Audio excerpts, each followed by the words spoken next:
listening to Sweep the League.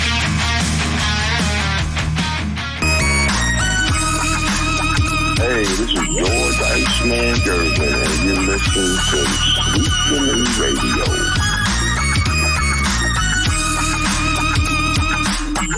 Hey, what is up, everybody? It is Taco Tuesday. It's Rudy Campos Jr. Going to be joined by Derek Gervin here in just a little bit. Welcome back, man. We are off on Mondays most of the time. So, again, that's a one day off that we are off. But we're going to be coming to you pretty much every single day, Tuesday through Friday when it comes to Sweep the League. Some Mondays will be available. But for the near future, Mondays are going to probably be the only night that we will be off. We've got a lot to get into. College football playoffs, that came into effect this past weekend. We got the matchups. We got the bracket that we're going to break down here in just a little bit. Also, Bill Belichick in the coaching ranks sort of right now for the UNC Tar Heels, this team right here. We'll see. We'll talk a little bit about that when it comes to Bill Belichick and see how that'll work out. I don't know. I mean, a lot of people are kind of skeptical about it when it comes to Bill Belichick being a collegiate coach.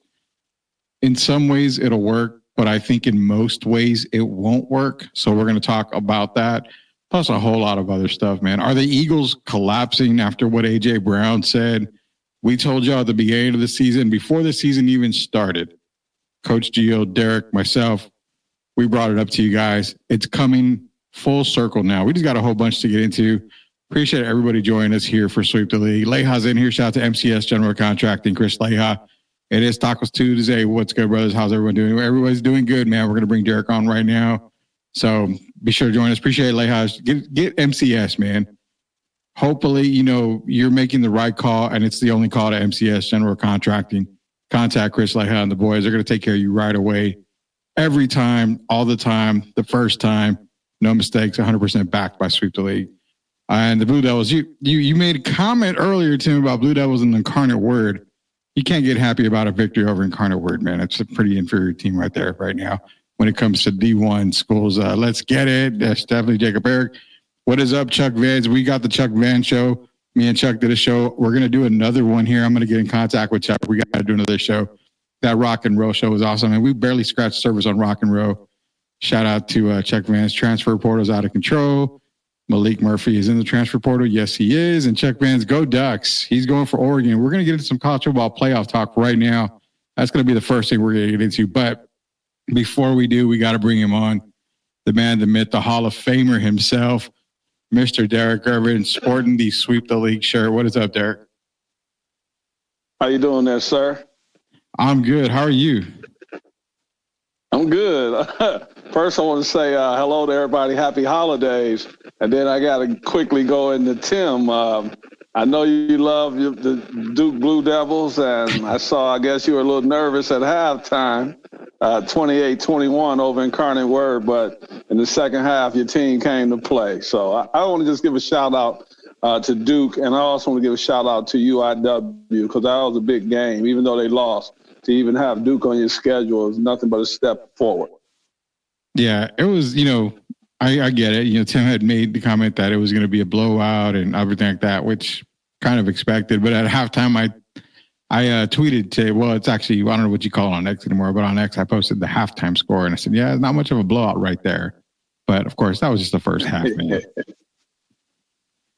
Definitely just the first half on that. But, well, yeah, shout out to the Blue Devils, man. I mean, it's going to be a fun season. And what's funny is that Cooper Flagg was all the talk, but guys, I've been telling you, Cooper Flagg is my third best prospect. And now people are starting to notice Dylan Harper is pretty much running away with it. The one guy that I said would be the number one pick in the upcoming NBA draft, it's Dylan Harper still by a couple of miles from me. I mean, Cooper's great, but Dylan Harper brings a whole nother dynamic that Cooper doesn't bring. And that's why I really feel that any NBA team drafting number one probably has to go with Dylan Harper, Derek. Well, no disagreement here, and it's not to slight Cooper. I don't know. I have a question for you. Do you think Cooper, how much better can he get? I think, I'm not going to say he's maxed out, but I see a guy that's going to be a very good NBA player. But as far as the superstar, And the best we've seen since, I don't even like going here, but I'm going to say it because people have put it out there. The best since Larry Bird and all of that, I don't know. I see a very good player, but I don't know if I see NBA superstar or face of the league. I don't see face of the league when it comes to Cooper Flag. I see multi-perennial all-star. I see all-NBA type of player.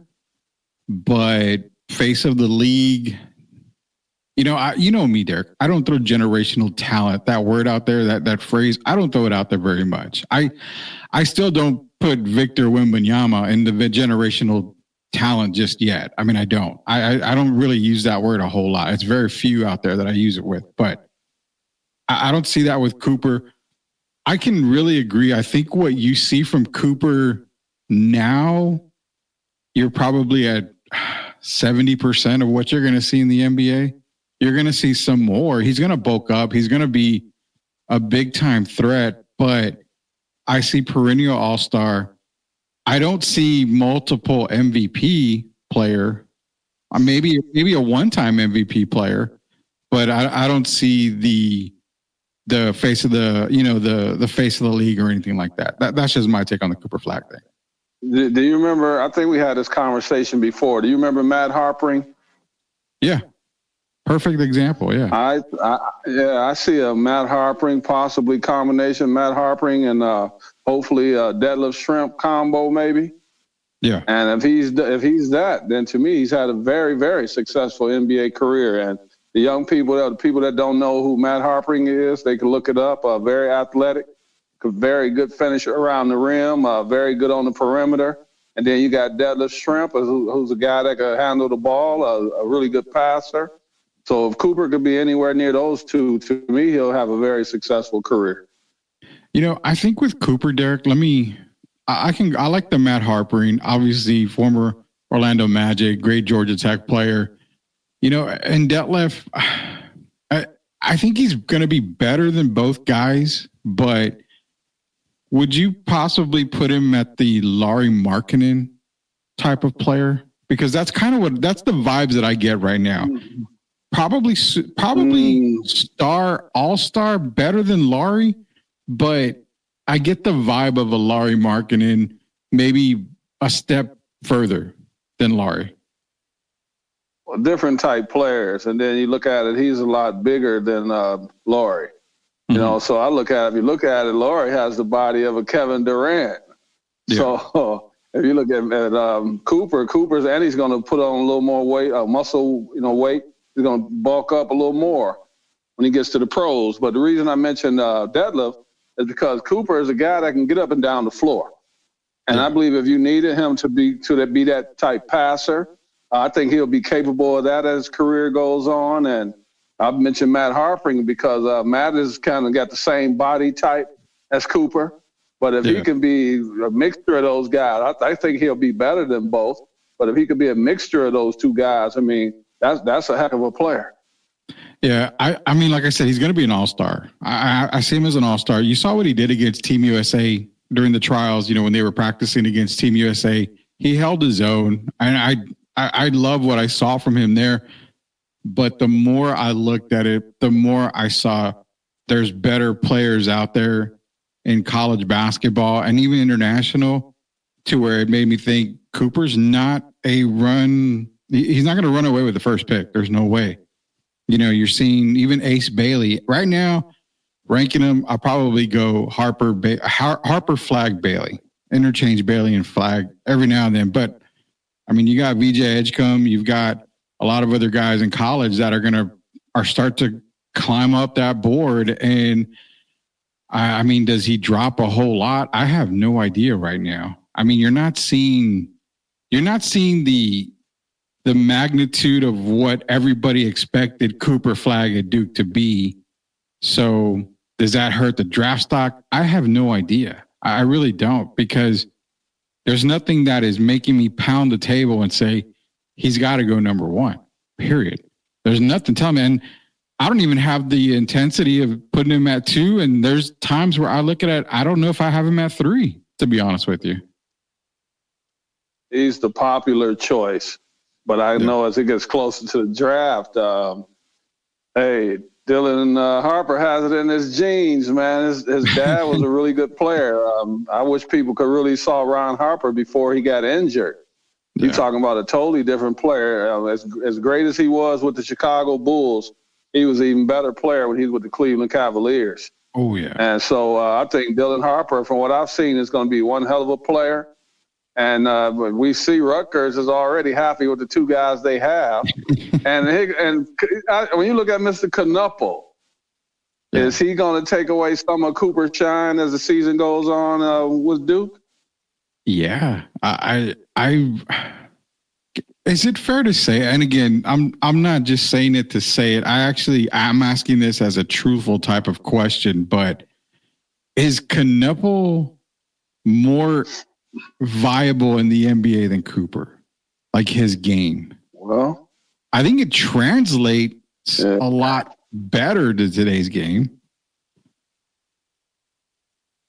Well, you got guys like Dalton Connect who's playing. You got Austin Reeves. You can look at a couple of the Lakers guys. Brown, so Knuppel, to me, he's a guy. Yeah. Say that last name? Brown. Did you just mention? Brown. Yeah. Christian Brown. Yeah. So Christian you got Brown, guys. Yeah. So, yeah. So I think, I think Knuppel is going to be a really good player. Then you got your big fella, your center.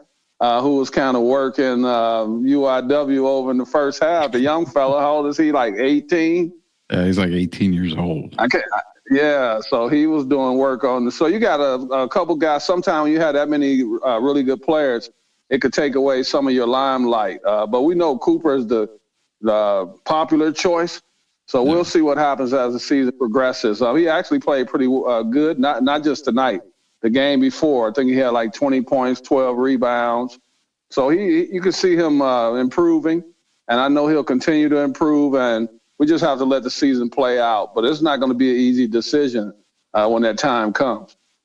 Yeah, it's not definitely going to be easy. And you brought up Ron Harper, and I remember Ron with the Cleveland days, and you of all people know how much I love those Cavalier teams from back in the day. I talk about them a lot because I mean, it's not their fault they ran into a 6'6" guard out of North Carolina from time to time that kind of spoiled the magic that those Cavalier teams had. I mean, you're talking Ron Harper, Price, Elo. Steve Kerr was even a part of that team. Larry Nance, Brad Daugherty, Hot Rod Williams. God, I mean, just that whole lineup from top to bottom was one of the best lineups in the NBA at the time. I always talk good about them. I love the Cavaliers from back in the day for sure. One day we have to have a conversation, Rudy. I'm sorry to cut you off, but we got to have a conversation one day about all these people that Jordan has stopped from winning championships. All these great players. Oh man. Yeah, you know what? Maybe we can save that for the end of the show here. We can get to it because, I mean, you're talking Jordan stopped Ewing. I mean, the Knicks teams from winning titles, the Cavaliers teams from winning titles.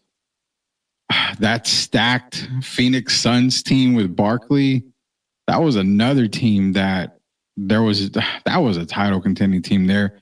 Malone and Stockton. I mean, there's good God, man. If you could put Seattle, the Sean Kemp, Peyton, oh my God, you can put a dream. Nate McMillan, Deadlift Shrimp. Well, yeah. I'm gonna even throw in Jim McIlvaine. Let people know I try to keep up with what's going on. Oh yeah, Jim McIlvaine, man. Throwing in Jim McIlvaine there. Before we go to the CFP, I love what Chuck said here. They said Zion was going to be generational. Here we are, man. The moment I saw Zion Williamson, I think I might even told you his ceiling is probably Larry Johnson, and that's probably kind of sort of what we're getting from him right now when he plays. It's right about Larry Johnson. When he plays, yeah. He's no generation, and that's why I don't throw generational talent out very easily. Hey, y'all can TikTok this, y'all can, what do they burn this or whatever they call it, snip it or snap it. I'm saying I don't consider Victor a generational talent, not yet. I haven't considered him a generational talent, and I still can't say he is. I mean, to me, generational talent is somebody that comes in, turns a franchise around ASAP, and is already competing. No fault to Victor, but I mean, the Spurs were a 20-win team that year. They were a 22-win team his rookie year. They're improved a whole lot, but is that because of Victor? I mean, not necessarily. Chris Paul and Harrison Barnes has a lot to do with that. So that's why I haven't really considered him a generational talent just yet. Derek Irvin, Rudy Campos Jr., we're talking here about NBA. Surprisingly, everybody's wondering what the hell's going on, man. We need to talk about the college football playoffs here. And this guy's on my nerves right now, man. I love Seth. He was good. He was down in fantasy football going into last night's game. I was up like 750 to like 1 something or 2 something. I don't know. His Cowboy defense miraculously blocks a punt at the end, and then he ends up beating me at the very last moment. So shout out to Sith for beating me, but your Cowboys saved your fantasy life, but they lost the game, per real life, I guess, in the real world. So, none to say. Cowboys lost, Derek. I took the Bengals. Man, I'm just kidding. I know very well they lost and how they lost. Michael Parsons pretty much had the look on his face. If you look at that, man, I know we're going to talk about the CFP, but I always talk about Murphy's Law, man. Whatever can happen will. There's certain teams that I've mentioned to you before. That's kind of like Penn State and Notre Dame of the Pro League. It's just certain teams that just find ways to lose. And when you got your owner questioning now if you should block a punt, I mean, I've never heard. I'm 61 years old, man. I've never heard that in my life. Come on, Jerry, to even put that out there now. Maybe we shouldn't block. I mean, it was insanity at its finest. So, very good game. The Cowboys stayed in the game. And then after the block punt, it just shows how momentum in all these different sports. And after the block punt, look what happens. Jamar Chase off to the races. Yeah. And down go the Cowboys. And down goes their season. It's a very Cowboy way to lose, man. That's all it is. And reminded me of the Leon Lett days, block the field goal. Leon goes to try to pick it up in the snow and didn't quite get it. So, what I love too, Derek, is the fact that I'm going to bring this up before you get to CFP. It deals with the NFL. Is you had the Cowboy game last night. I get on TikTok this morning and you got all these newbies out there, all these people. Well, the block punt, why did Cincinnati get the first down? And they had, if you follow the NFL, pretty much just the NFL in general, you block a punt, you try to recover, you don't recover it.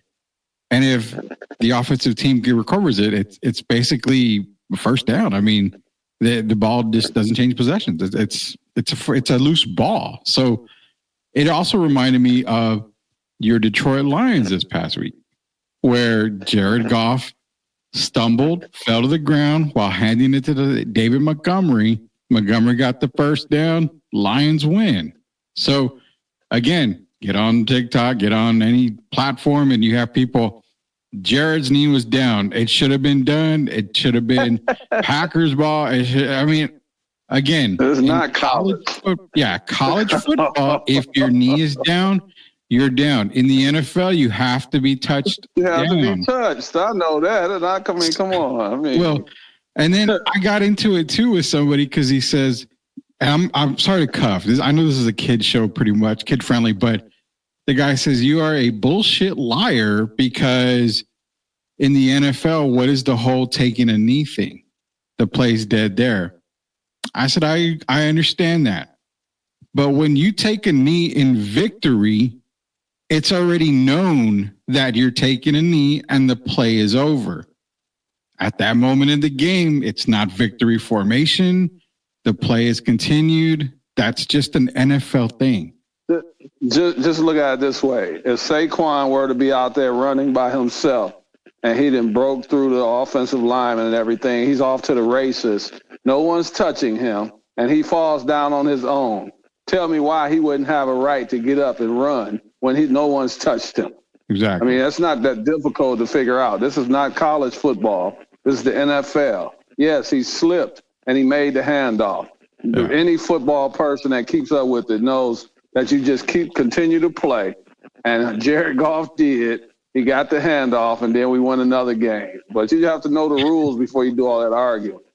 Exactly. You got to know the rules, man. It's easy. Just go online, go to NFL.com. You can find the rule book there. Shout out to Sith, man. He says a heartbreak and that's a foul. Yeah, I'm sorry. I didn't mean to talk about the Cowboys like that. I apologize for that. Deion Sanders and Shedeur Sanders and Travis Hunter, they're coming to the Alamo Bowl. We're going to get into that as well. Chuck Vans is in here. Go Raiders, and Deion's going to be coaching next year. I will say this. I already have the Giants drafting Cam Ward and the Raiders drafting Shedeur. That's already my latest mock draft that's going to be coming out here. So pretty much I would say I'm 99% sure that's the way the quarterbacks are going to go in the beginning of the draft. Shedeur. What about Shiloh? Deion told Antonio Pierce he better take both his sons. Well, Shiloh's going to have to be a third round, fourth round guy. But that's if Antonio Pierce is there. So. Yeah, that's it. Well, maybe Deion needs to look in the mirror and say, I better take Shiloh and Shedeur because I'm going to probably be the next head coach of the Raiders. Many blessings. Yeah, many blessings to you, man. Shout out to his daughter, man. Sid just had a birthday. So happy birthday to her, man. You know, I'm hoping. Congratulations. Happy birthday. Yes, sir. Young lady, happy birthday. I wish you had a really good day. Follow sports, Sweep the League across all platforms. Best damn sports show around. Sponsored by MCS. Hell yeah. Sponsored by MCS General Contracting, man. Appreciate the shout out, Sith. And yeah, we are the best damn sports show around. I'm not gonna deny that. I always put our show up against everybody. Cowboys should have gotten Ron Rivera as coach for no reason other than we just share the last name. And I can't lie, he's a distant relative. Hey man, Ron Rivera, Riverboat Ron, probably couldn't do any worse than what Moneybags Mike McCarthy's doing right now for the Cowboys. But we got to get into the talk, man. We got to get into this because I even have one of our famous have you seen this lately type thing, but we'll get into that in a second. Let's get into the college football playoffs because it came out strong, Derek. So as we can see, first round buys, you're getting Georgia, Boise State, Oregon, Arizona State. Those are your first round buys. I will say this, people that talk sports, few of them have a problem because some of them say, well, Alabama should be in, they're a superior team. And, when is the committee going to understand that you can't just put a Boise State team in there and give them a first round buy? Makes no sense. Let me put it this way. You knew the damn rules going into the season that 5 conference champions were going to be there. So you knew that. Every sports guy in America who talks sports shows, radio, whatever, you knew damn well that 5 conference champions were going to be in there. So when Boise gets in, Arizona State gets in, why are you complaining now? It's not rocket science. It's nothing. It's the damn rules. So then they say, well, SMU should not have gotten in over Alabama. The biggest BS I've heard there. SMU deserves every opportunity to be into this college football playoff. Sorry, Bama's not in, but not sorry because I'm glad the time. Don't be sorry, man. Come on. I said sorry, but not sorry. That's what I said. Sorry, not sorry. I'm not even sorry, but not sorry. Hell, they didn't earn it. And I'm tired of these teams getting in just because of their name. Alabama kind of went backwards near the end of the season, and they were penalized for it. If SMU would have went backwards, they would have been penalized and everybody would have been quiet. I don't want a team in there just because they're a known team and you're going by their past history. This is one of the worst teams Alabama has had in several years, and I was glad to see the committee do the right thing as far as the top 12. We'll have to get into maybe the rankings of the top 12. I don't think that was fair, but the right teams made it. Yeah, I agree. I really feel that everything was done right. Even even the rankings of the 12, I personally feel that I'm okay with it. I love the way the bracket came out. If you had to change it, what would you change the bracket? I love you, man, but you know what? I don't like the fact that Oregon would be playing who in the first, and if Ohio State, Tennessee, I think Oregon got shafted. I will agree with that. When you look at it, yeah, that's not fair, man. You got the number one team in the country. It's like they set Oregon up for failure. Why would they be playing the winner of Tennessee and Ohio State when you got these other teams? I thought it's like Boise State got a better draw than the number one team in the country. I mean, come on now, we got to do better. And it just wasn't fair. They want. It looks like they want Oregon to get knocked off quickly. Put them against Tennessee or Ohio State. To me, definitely two of the top 10 teams in the country. I think it was not just. It's unjustified. And when I asked you about the ranking part, I really, as far as 1 through 12, I'm okay with that ranking. Now, the Oregon story we're talking about, yeah, I will agree with you on that. They have a very tough schedule because they have to play the winner of Texas, Ohio State, and then they got to play either Clemson, Texas, or Arizona State. So that's a very tough bracket. Now, if you put Oregon where Georgia's at, that's a little bit easier, in my opinion. That bottom half of the bracket is a lot easier. So I do understand where you're going. They could have got the winner of the Notre Dame, Indiana. I mean, it's like you gave Georgia a better opportunity than you gave Oregon. And I thought Oregon has been the team that's been basically number one all season. Yeah. And to me, they've been the best team. They undefeated. And they made it as tough as they could for them. Man, that's like the Lions, securing the home field or whatever it may be. And say if the Chiefs were on their side, and then they got to play the Chiefs early in the playoffs when that could be the Super Bowl. I mean, come on. Yeah, I completely understand that. I really do. I think Oregon should have got an easier path to the national title game, but Chuck Vance is feeling very confident in Oregon, 100% confident. He's quacking the entire way. And after what I've seen Oregon this year, and after you calling it in week -0 because you were talking so high about Oregon all year before we even started talking college football, I'm starting to see it. They are a very scary, fast team. I figured they lost a lot when they lost Troy Franklin, Bo Nix.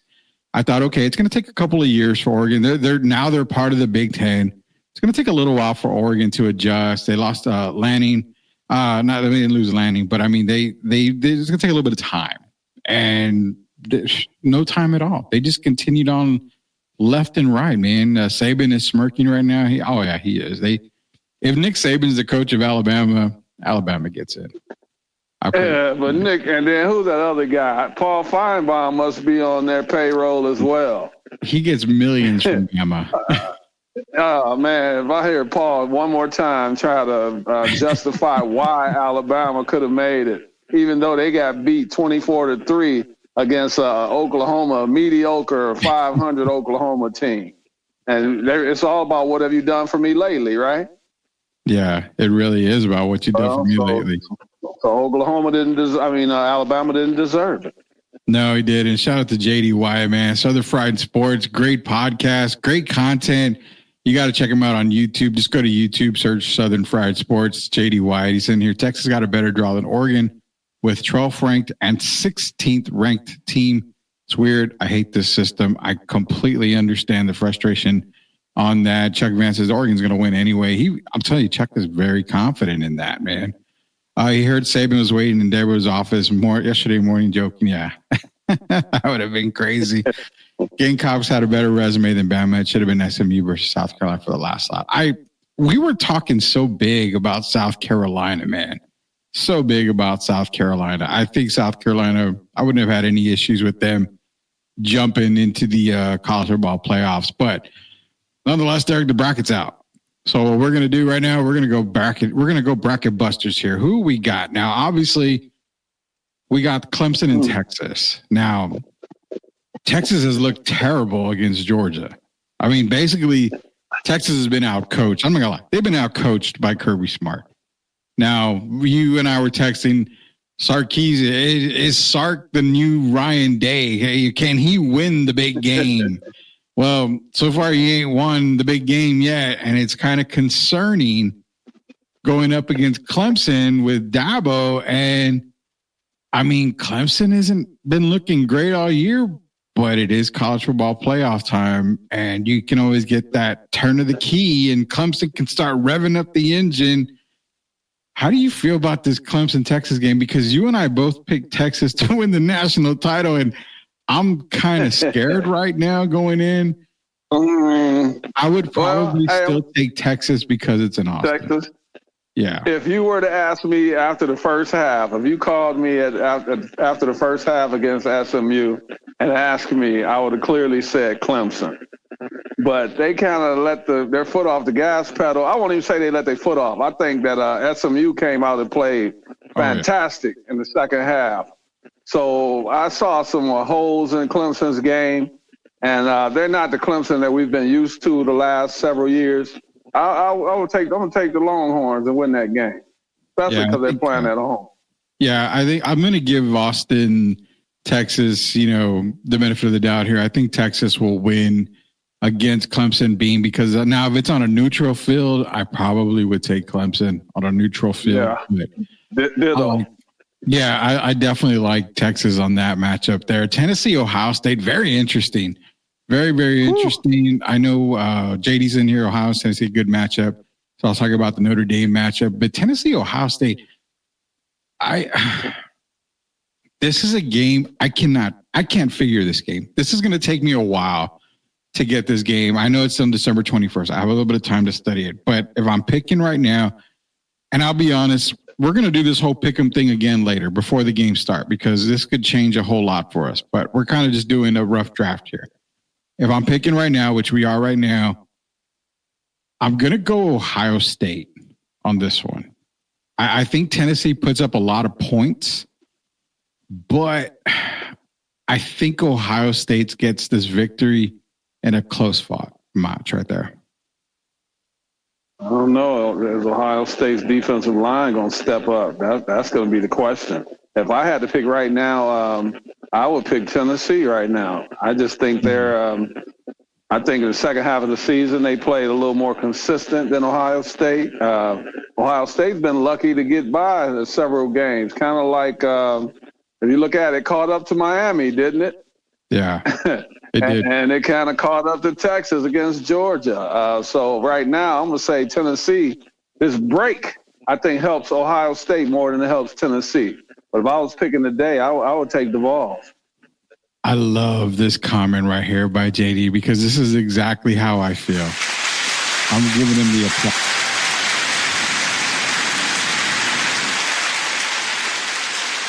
I don't like Ryan Day. I don't use the word hate a lot, but I really do not like Ryan Day at all. Can you play? Do you have any more music back there, like the music from The Price is Right? Because if Ryan Day loses, Urban Meyer, come on down.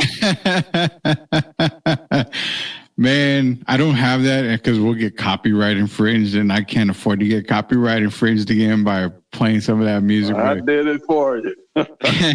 You did it for me. That's perfect right there, man. Urban, come on down. He is. JD White, he's a chump. I don't like Ryan Day. For anything, I don't like Ryan Day. Because I don't like him. Did you see him? Rudy, I'm sorry, but did you see him doing the fight?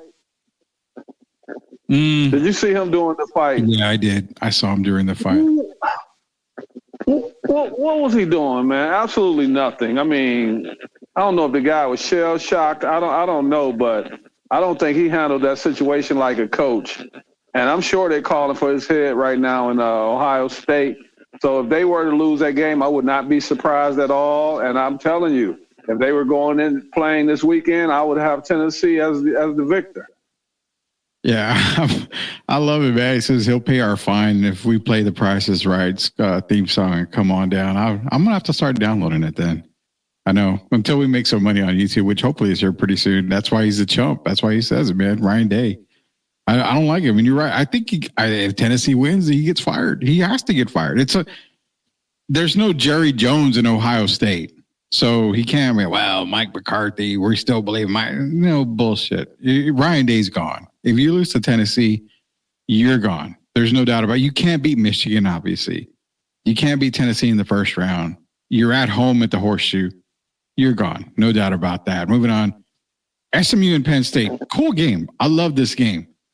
You were trying to tell me for the longest time, Penn State's for real. Penn State's good. Penn State's this. I'm the one that's always telling you, Derek, I'm waiting for that Penn State collapse. It's going to happen. It's got to happen. I still haven't seen it. I'm still waiting for it to happen. Does it happen against SMU? SMU can put points. Now, I think I want to say that right now the SMU Cinderella story probably stops here at Penn State. But I think I would take Penn State over SMU right now. I really would. Just for right now, I would take Penn State. Wow. Yeah, I think I'm going to have to take Penn State. I think, I like what JD is writing right there. I like Penn State. I actually like them better than Notre Dame this year. And I think, like I told you, when I watched them play against USC, they kind of made me a believer. And I think SMU's bubble burst in this game. And right now, I would definitely take Penn State. And when we start talking later on in a few weeks, I'm sure I'm going to still be taking Penn State. Yeah, I love SMU. I love the SMU story this year. But would you have taken SMU over Ohio State if they were ranked there? Oh, man. I probably would have. I'm not as high on Ohio State. If you remember early in the year, I wasn't that high on them, and I wasn't high on Gio's team, Georgia. I still don't think Georgia's that good. I don't think Ohio State is that good. So, yeah, I probably would have taken them over Ohio State. SMU looked very impressive. And, Rudy, anytime you take them and Bama's the odd man out, I know the first team out, that means that they impressed some people. And I was impressed. I thought SMU played a very good game. They got off to a slow start at the beginning. I believe it was like 21-7 or something. But they came on and they played really well. And I think SMU's for real, but I think Penn State with that home field advantage once again, I think it's going to be a little over SMU's head. Yeah, I think so. I mean, Penn State right now, as we speak, I'm taking them over SMU. I think it's a little too much. I think the Cinderella story ends right there with SMU and Penn State. Penn State getting the victory. I'm pointing because you see what Tim just said, and I agree with Tim. That's another coach. If he loses that game, James Franklin is gone. Yeah, I do not disagree with that. I'm actually kind of surprised that James Franklin's made it this long at Penn State. Yeah, I really huge surprise. JD, SMU had to make the playoffs because they're getting $0 from the ACC and almost won. Exactly. SMU's been great all season. I definitely put them above Bama. There's no doubt about that. I would put them above Bama every day of the week. I love the story. And yeah, I mean, you got 3 teams in the college football playoffs. 2 of them are conference champions. SMU not being one of the conference champions. All 3 are deserving to be there. There's no doubt about that. Indiana, Notre Dame. This is my game right here because not because of the whole false story of Rudy Rudiger at Notre Dame, but because the team that we all overlooked, except one of our boys, Coach Gio, bragging about Indiana all year, made us all go buy Hoosier sweaters and wear them throughout the entire season. Because now, I still don't think that this Indiana team is going to go down without a major fight.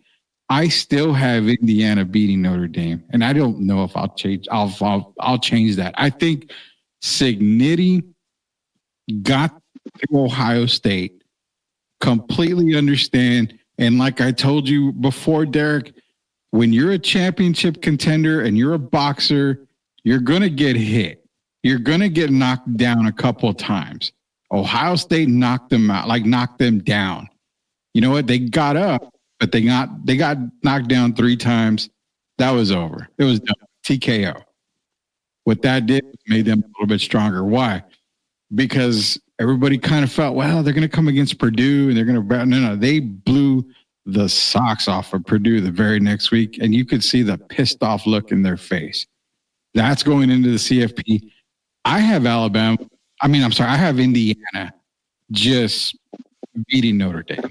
I don't even going to change that one. 66 points. Wow. Let me see. Can they duplicate? They won't duplicate it, 66, but the way to beat Notre Dame is to get out early. You got like boxing. I have to use the term in boxing. You got certain guys, if they don't get out and win the first 3 or 4 rounds, they're going to lose the fight. And I think Notre Dame is one of those type teams. And I think Indiana has the offense to give them trouble. And, of course, there are going to be a lot of fans on both sides because you got this is a state of Indiana rivalry. If they were to play this weekend, I would be picking Indiana. I think their coach has made them believe. And I think Notre Dame is one of those teams that I talk about every year, are up and down. And I think that'll be one of their down weeks. So going right now, I would pick Indiana to win that game. Yeah, I'm taking Indiana. Like I said, I don't know if I would change that at all.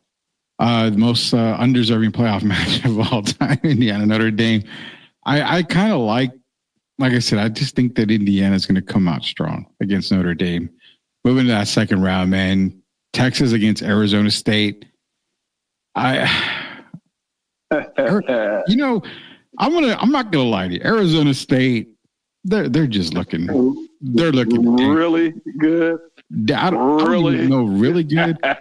And I'm kind of I'm undervaluing them when I say they're looking damn good. They are just looking very, very, very, very, very unbeatable right now.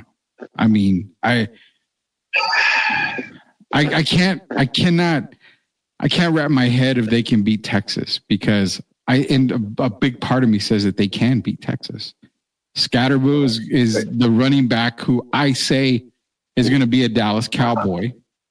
I have him being drafted by Dallas, maybe in the 3rd round by the Cowboys. So that Cowboy fans, Scatterboo is going to be your next running back. I'm calling it now. He should have been part of the Heisman talk. But I like God, Derek. I'm going to take Texas, but again, I have my opportunity to change it later. But I'm taking Texas right now just because I have to stick to my guns and say, well, I'm taking the Longhorns. Man, we're going to have this conversation again because the more I think about it, you might not even have to worry about Arizona State versus Texas. Texas is going to have their hands full against Clemson. And I think when you look at it, I'm not a big Sark fan. I do not believe in Sarkisian, and I do believe in Dabo Swinney. So either way, whoever comes out of that, I still think Arizona State is the best team out of the threesome. And you talk about impressive during the year. That's not a team. It's a team we probably had in the top 25.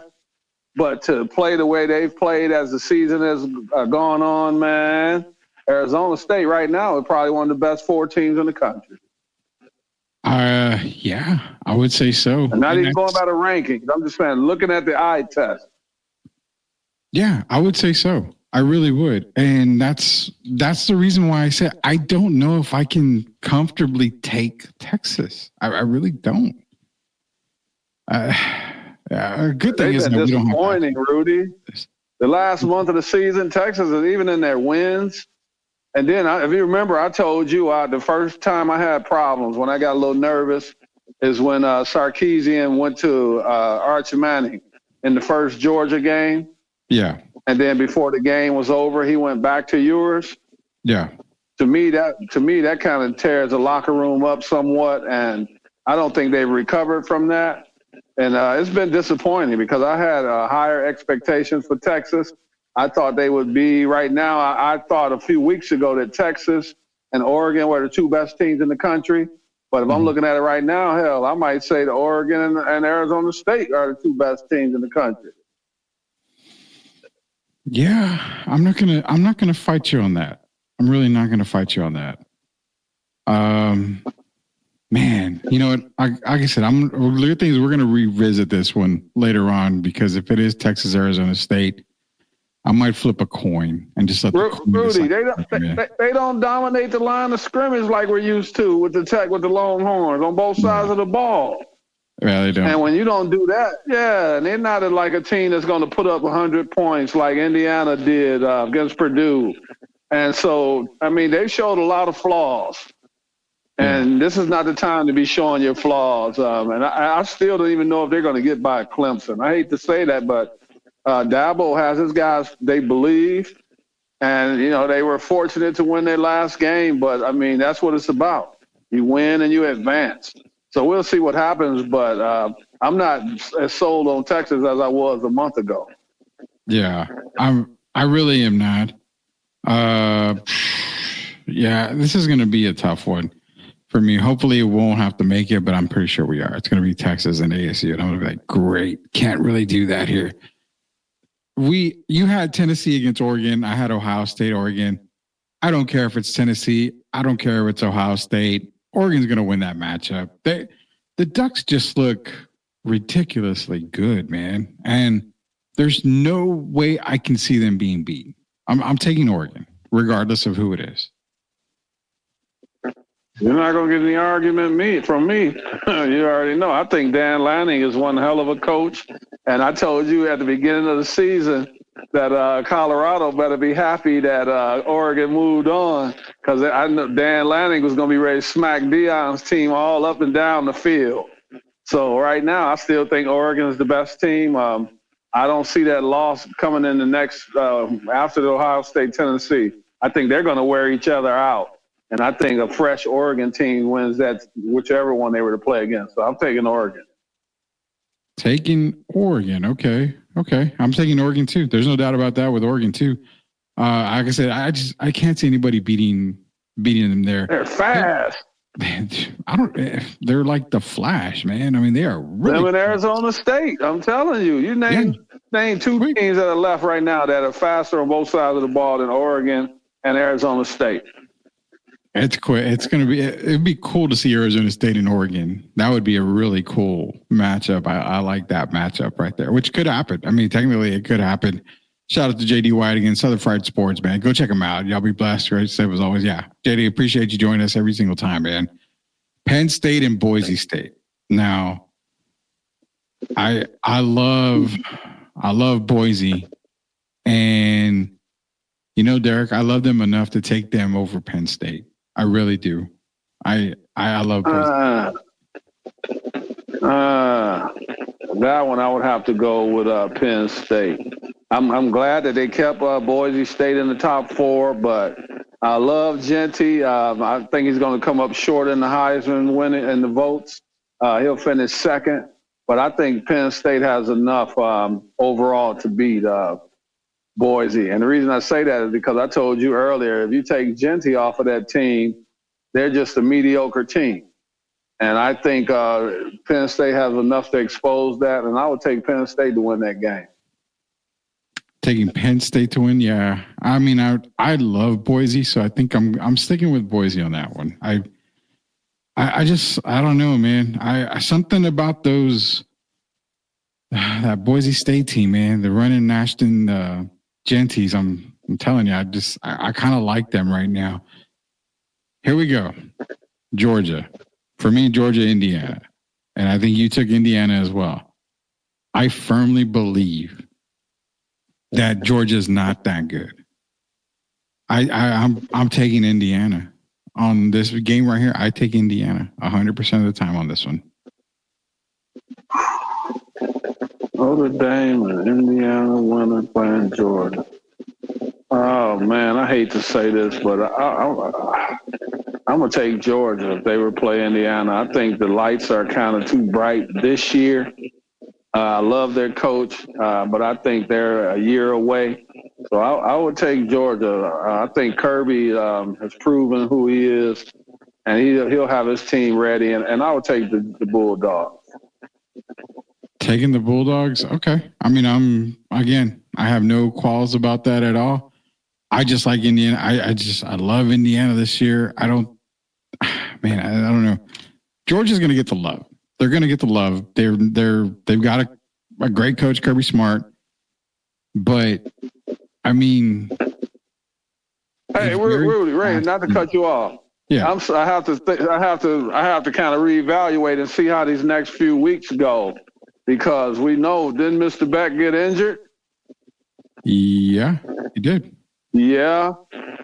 And so I thought the backup quarterback came in and played quite well, but I think they need a Carson Beck at his best. So I have to kind of reevaluate and see how it goes the next few weeks.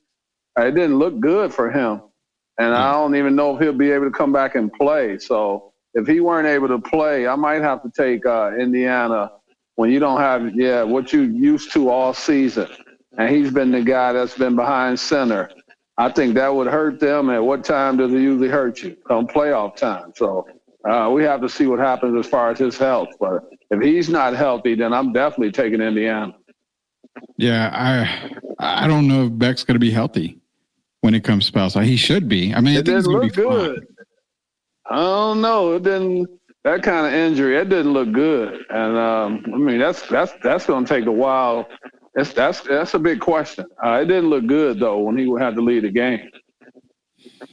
No, it didn't look good at all, and that's why I would say I'm kind of questionable about Georgia, until we get all the finals out there.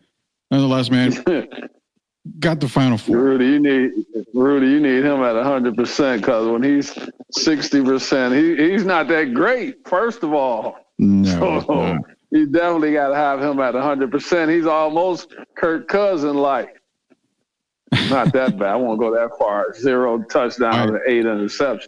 Why you got to bring up Kirk Cousins in his Falcon days, man? Come on. Because I like Kirk. Kirk went to Michigan State, and I was born and raised in Michigan.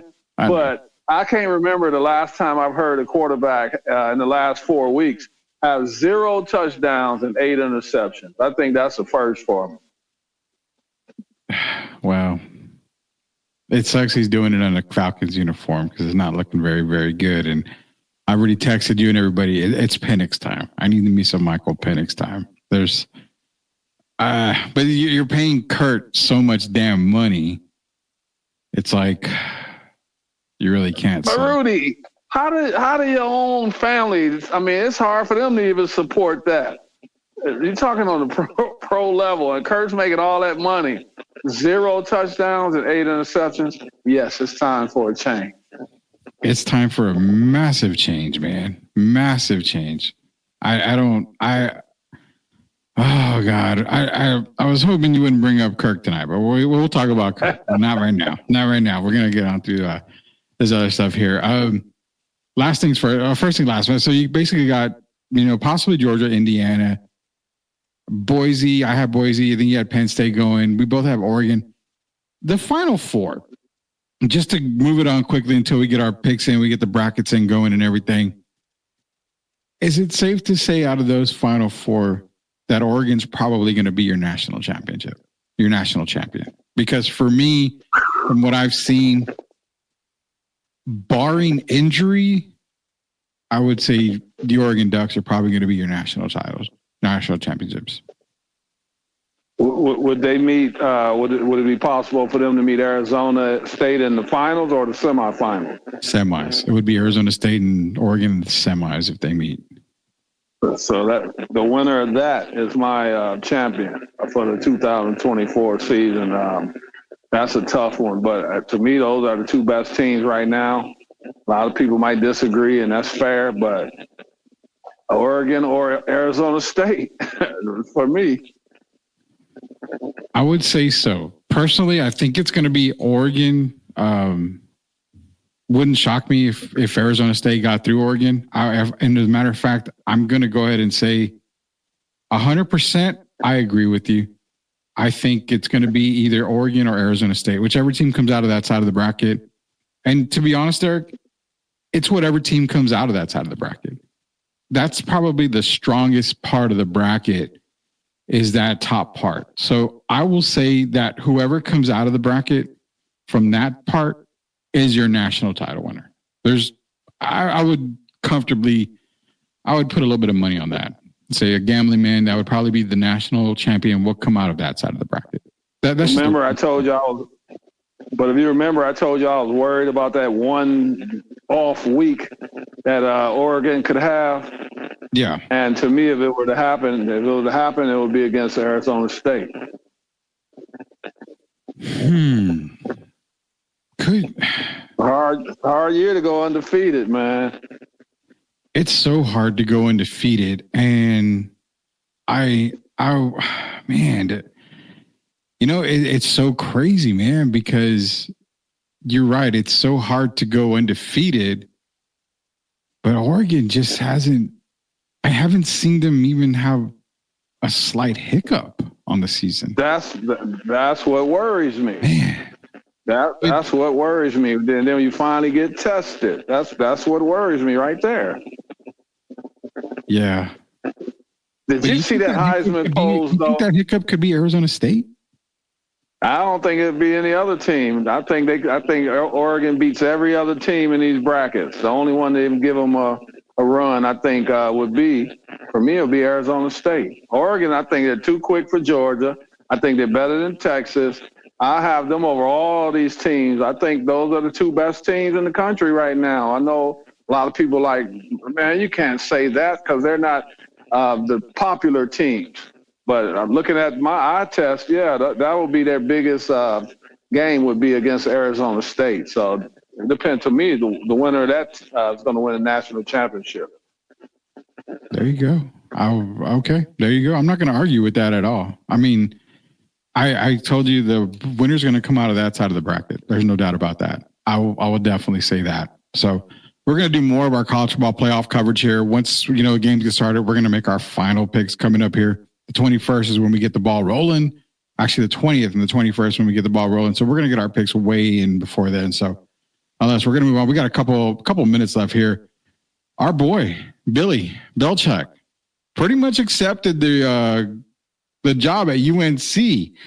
We're going to cover this more throughout the week, but it's got to be a little bit concerning for me as a Tar Heel because, yeah, you can bring in the recruits, but are these recruits going to actually take you serious with that attitude? Because we know Bill's a very tough guy to play for.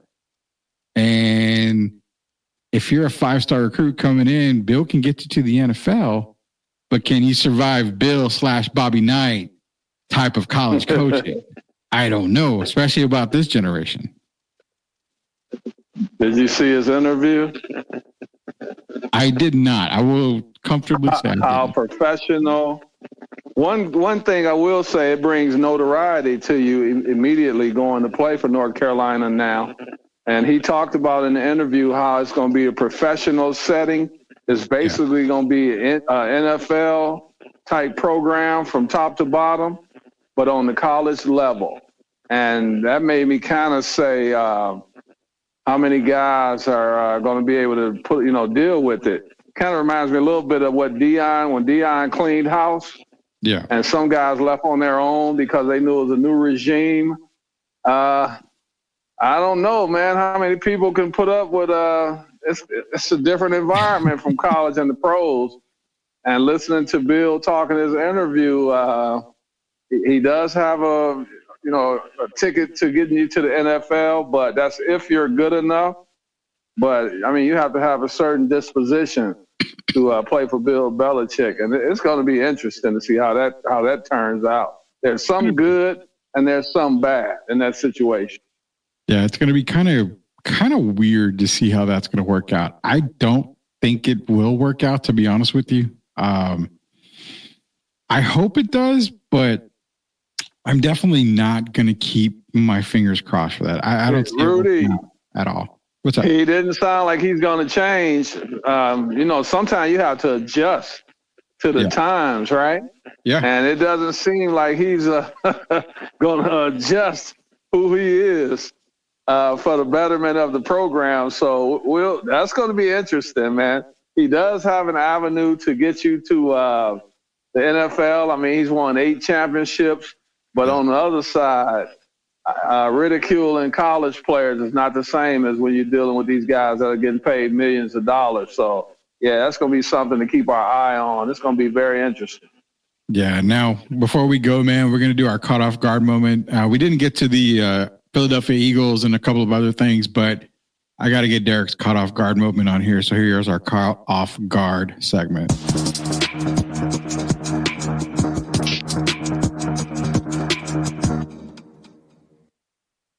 That's crazy. We don't take commercial breaks right now. This shows you how good of a show this is. Shout out to our sponsors, MCS General Contracting. We'll get your commercial in here just a little bit, but shout out to them, Chris Light and the boys. They do a fantastic job. Be sure to contact them. MCS General Contracting, proud sponsors of Sweep the League. Derek, they brought up a what if NFL standings if the games in one possession games, if the NFL had the opposite results. You and I talk about this a lot because in the AFC, look where those Kansas City Chiefs fall. They are dead last in one possession games if it went the opposite way. That kind of shows what we've been saying, man.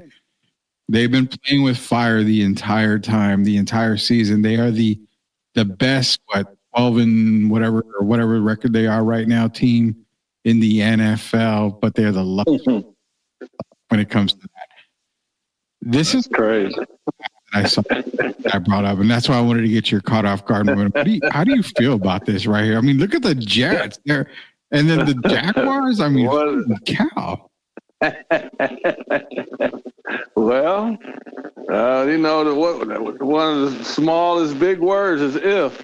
And looking at this is funny, man, but it makes sense because a lot of these teams have been on the other side of some losses that could have changed their year. And then I'm looking at Cincinnati, 10-2. This is kind of accurate, man. If you look at it, what could happen. Yeah. I don't like usually doing hypotheticals, but I mean the Chiefs have been fortunate. I won't bring in officials, but this is kind of weird. I've never even seen anything like this. What you put up here today, the what if NFL standings, but it'd be hard for me to argue because Denver could have had an 11-2 record or 10-3. Man, I like this. We got to do this more often. Very interesting. Buffalo, but this is kind of accurate. If you look at it really, and the Chiefs could be, take away Patrick Mahomes and his last minute heroics, they could be a team that's 2-10 and 3-9. So I like what I'm seeing, man. This is something we have to start making a regular thing. I like that.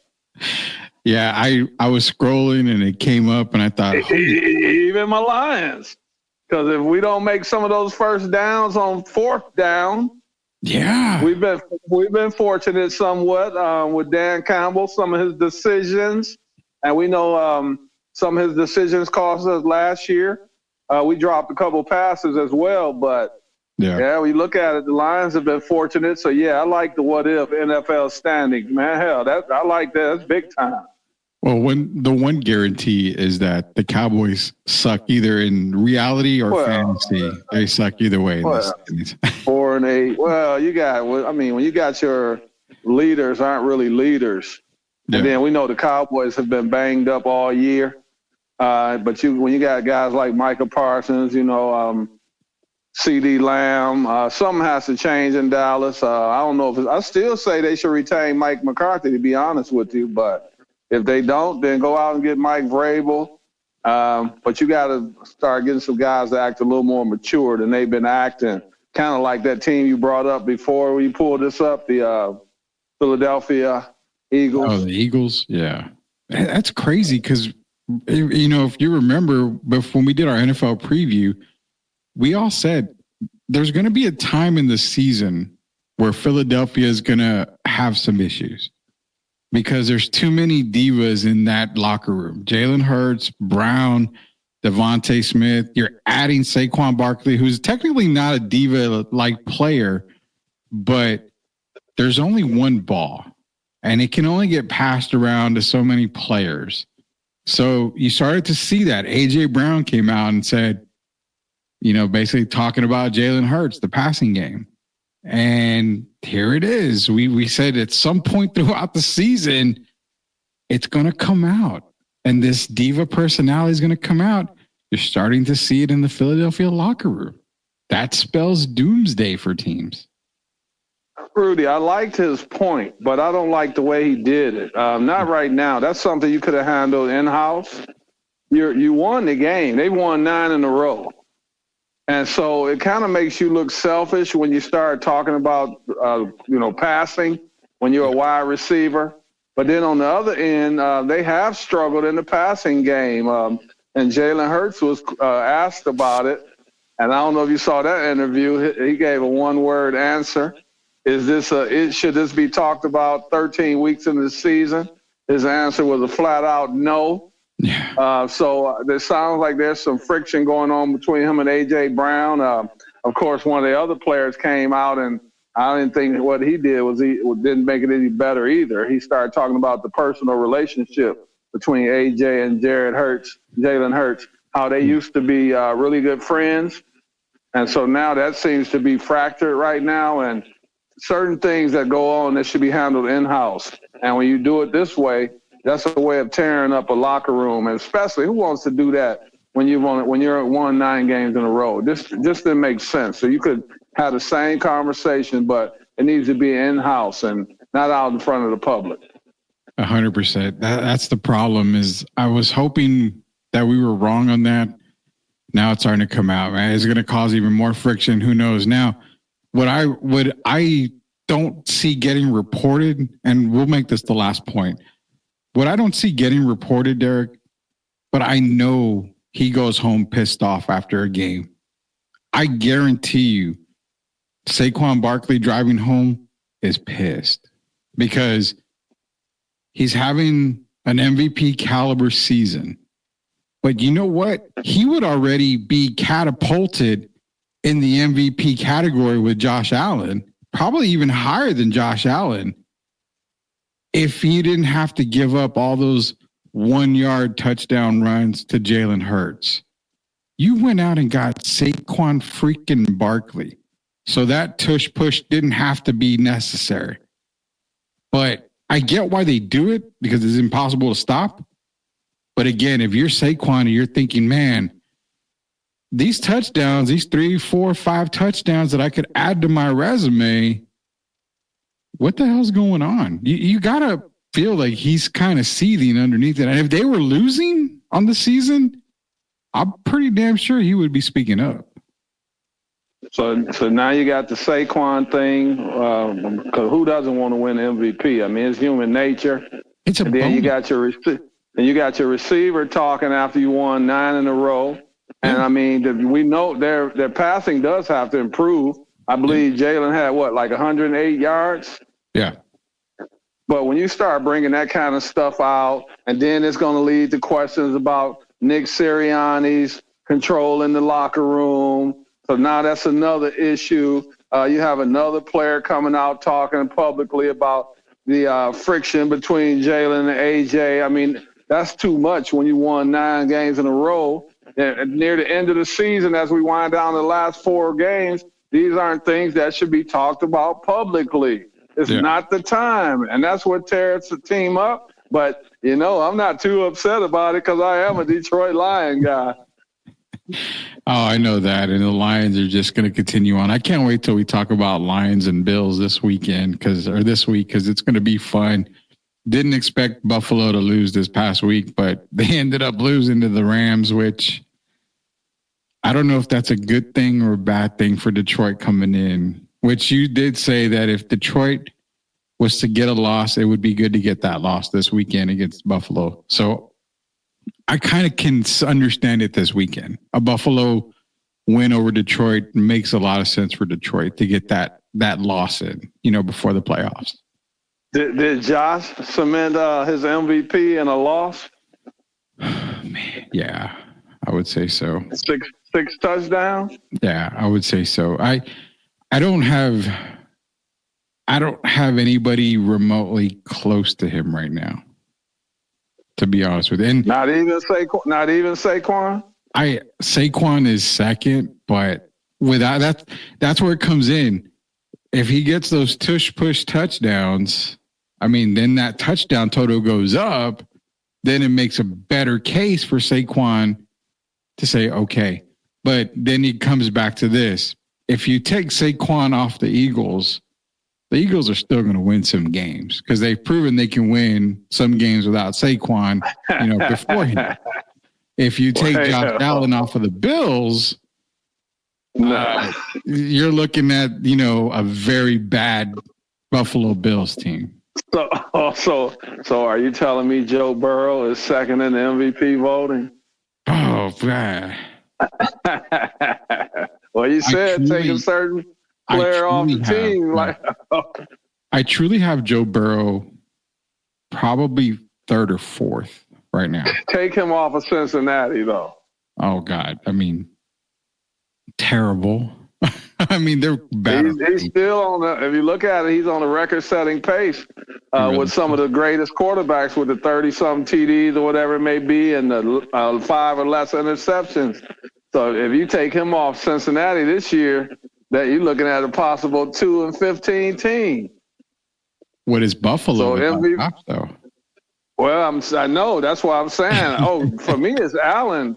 It's unquestionably Josh Allen. But I'm saying if you're going by importance to a team, wouldn't Joe Burrow be in the top 3?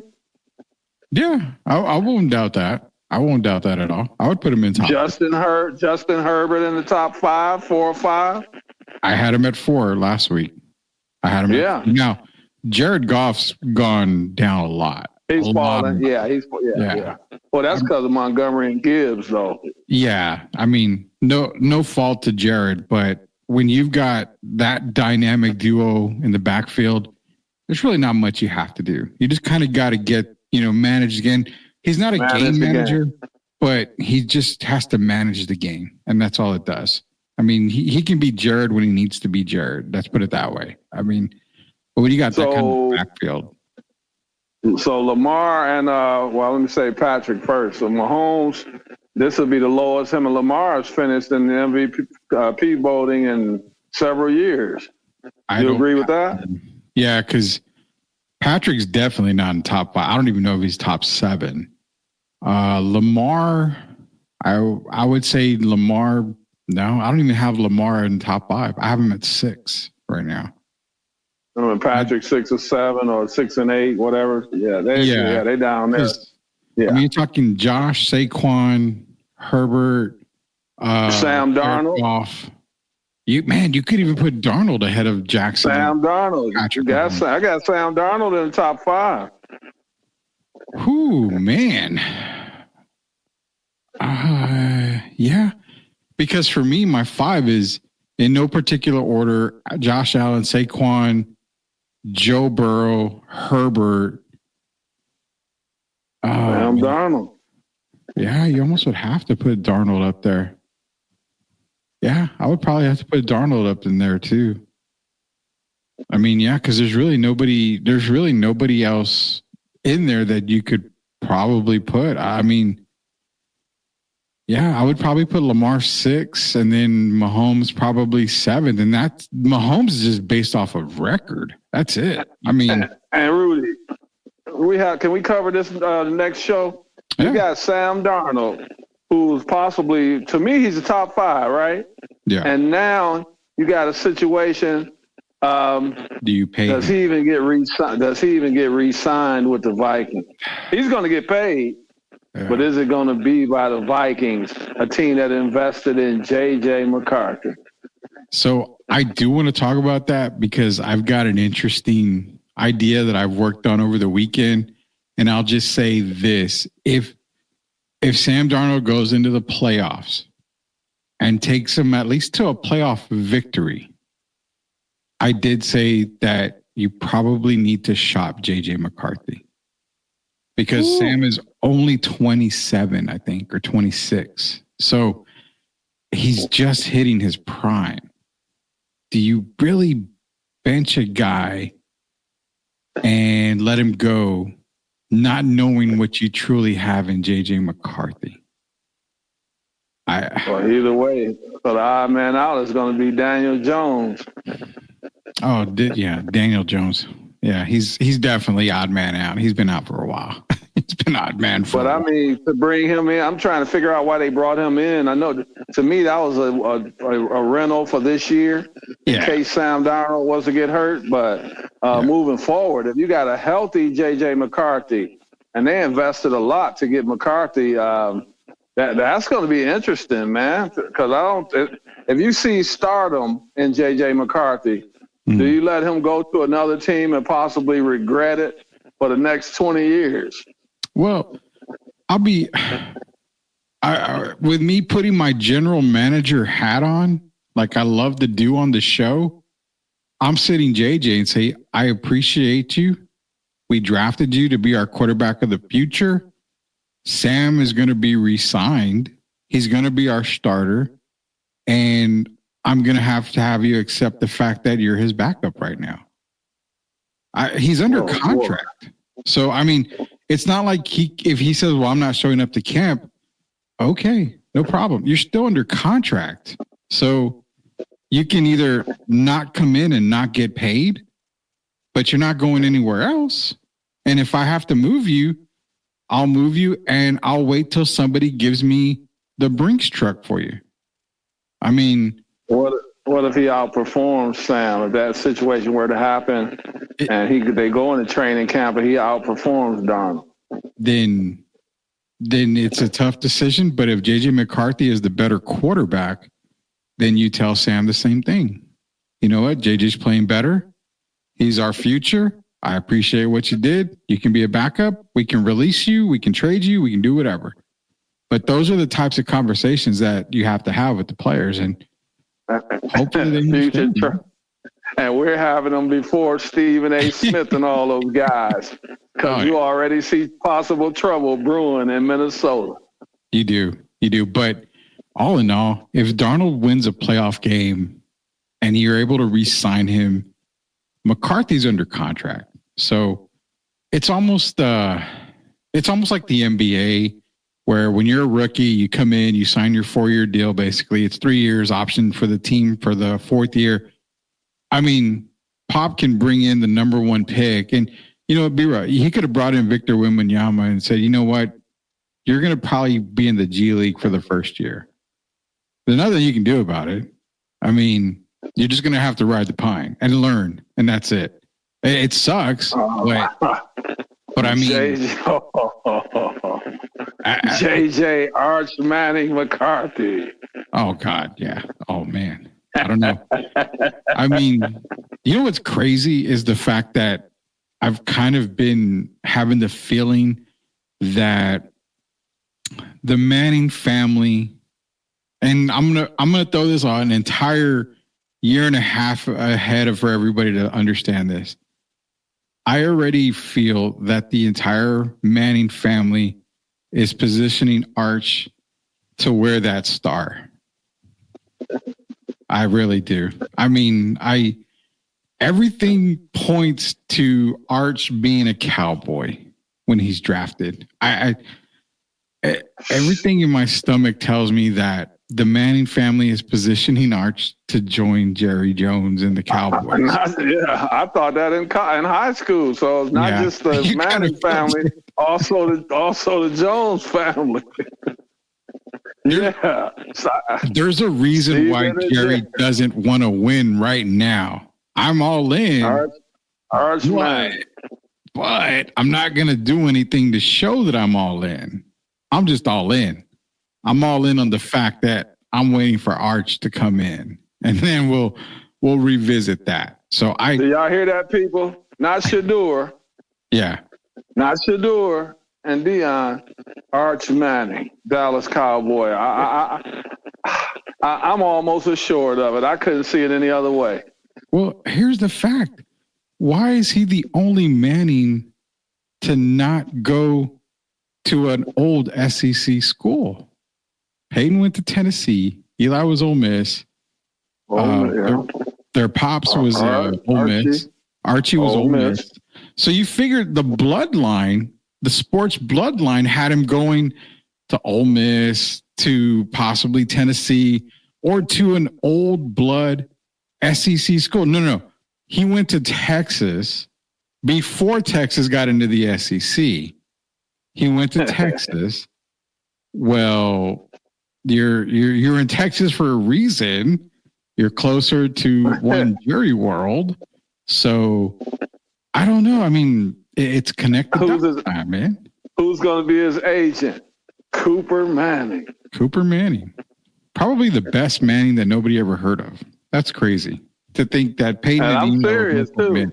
Yeah. I'm laughing. I can see. You know why? Because I think that's where we're headed today. That's the trend. If you look at Lamar Jackson and his mom. Yeah. Cooper Arch Manning and his dad. And I just think that's where we're headed today. Oh, yeah. 100%. That's where we're headed. And then, again, we're calling this a whole year in advance. Well, probably a year and a half in advance. Arch to the Cowboys. And we're already saying there's going to be a lot of friction. If Sam Darnold wins that first playoff game, what do you do with JJ? You have to almost probably shop him. There's a couple of teams looking for a quarterback, and a young quarterback at that. You could probably get a first-round pick for JJ this year, which, I mean, nobody would be mad if you got a first-round pick for JJ McCarthy. I mean, Cleveland could give you a first-round pick. They don't have a quarterback. I mean, Jameis is great, but Jameis isn't going to be there at the end of the year. He's going to be gone. Someone's going to sign him. Jaguar. Yeah, Jacksonville could be another one. Saints. I mean, San Francisco. Cardinals, 49ers. Tampa Bay. Several teams out there that could use J.J. McCarthy, a fully recovered J.J. McCarthy. Several teams.